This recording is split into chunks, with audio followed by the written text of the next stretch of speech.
So this is my collection of historical Nikon cameras.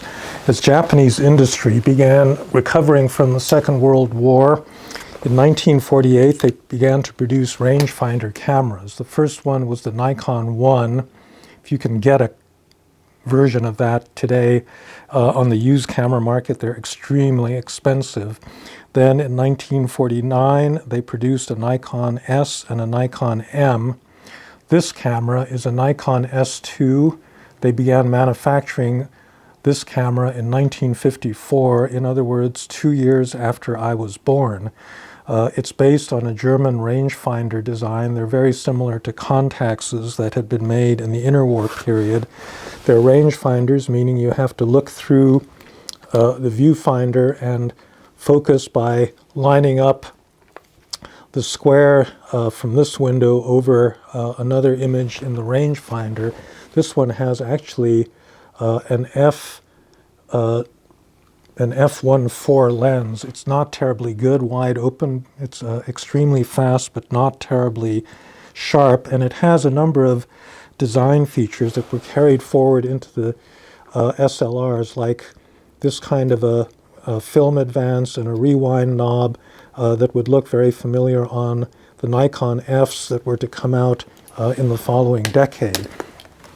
By the way, this is a Leica M3.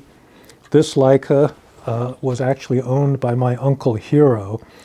He had volunteered for the US Army. He was sent as a translator to the China-Burma theater during the war, and then in 1945 was sent by the US Army to Germany. He married a German woman named Christa. They came back to the United States, and after he had passed away, I got a message from Christa. Well, Christa had passed away sometime in the 1980s, and I got an email message out of the blue from her niece, Katerina, who came to visit. It turned out she's an artist living in Berlin, a really wonderful person. And when she came to visit me in Virginia, she brought this along, which is a Leica that had been acquired by my Uncle Hero right around the time I was born. The camera still works beautifully. It's a 35 millimeter, again, rangefinder. It doesn't have well, actually, I do have an original Leica light meter for it, but this one is a better working Voigtlander modern light meter.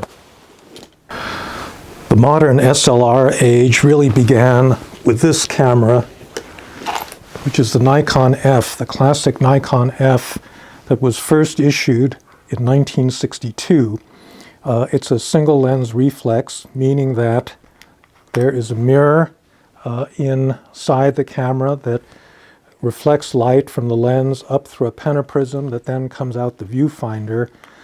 This is a Nikon F Photomic, meaning that it had a built-in light meter, which is this cell right here. If you put on a telephoto lens, you would have to take this little cylinder on and screw it onto the front to reduce the field of view of the light meter. And this became the workhorse of photojournalists and photographers all over the world during the 1960s. You could also get a version without the big pentaprism and without the light meter. In 1964, they issued a slightly different version of the pentaprism. This is a Nikon F Photomic T, in which the light meter is now contained within the pentaprism body. I could switch one pentaprism for the other. And as you can see, the design of this camera is actually very similar to the S2. It's got a film advance, and it's got the same kind of rewind crank for 35 millimeter film. Nikon would release a new generation of SLRs roughly every 10 years. So the next step in the evolution was this camera, the Nikon F2, which first came out in 1972. You coupled the lens to the meter with a little let's see, there was a little, there's a little thing that stuck up here that went into this lever that controlled the light meter, and then you could read the light through the lens. This one has a big motor drive fixed to it. And again, same kind of shutter or film advance and rewind knob. This camera is an f2A. That one was one that my father had bought in the 1970s when he spent a sabbatical year in Japan. I bought this one in 1979. This f2A had come out in 1977, I believe. The main advantage here was that instead of that little connecting thing on the lens, you now had what's called an AI lens. Well, I guess I don't have one here. Oh, yeah. That had a little ridge. Yeah. Okay, it had a little ridge that then connected, linked to the exposure meter up here, and that's why there's that little A, which made it a bit easier to link the lens. Again, this one has a big motor drive on it, but otherwise it's very much similar to the camera that my father had. This one I bought after I wrote my first article.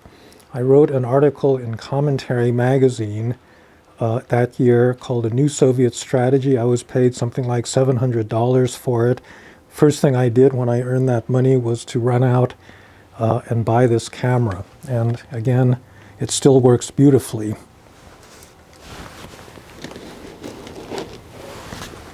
The next generation of Nikons began in 1983 with this camera, the F3. Actually, this is an F3 HP, stands for high eye point, which is actually released a couple years after the first F3.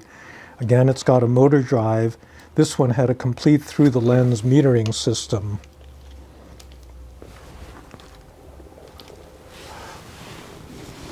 The high eye point I never really understood, but apparently it means that you didn't have to have your eye right up to the viewfinder in order to be able to see through it.